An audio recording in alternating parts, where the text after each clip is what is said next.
మనిషి జీవితంలో కొన్ని మంచి క్రియలు అంతరంగములో ఉంటాయి.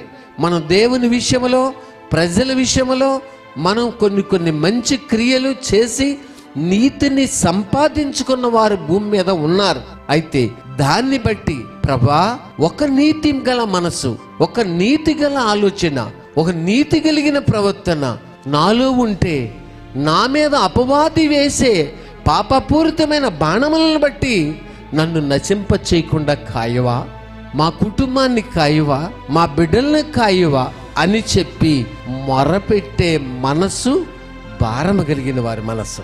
అలా మొరపెట్టలేని స్థితిలో, నోరు తెరవలేని స్థితిలో మనం ఉన్నాము అంటే మనం నశించుచున్న వారిని గూర్చిన చింత, నశించుచున్న వారిని గూర్చిన భారం, నశించిపోతున్న వారిని గూర్చినటువంటి ఆ బాధ మనలో రాలేదు అని అర్థము.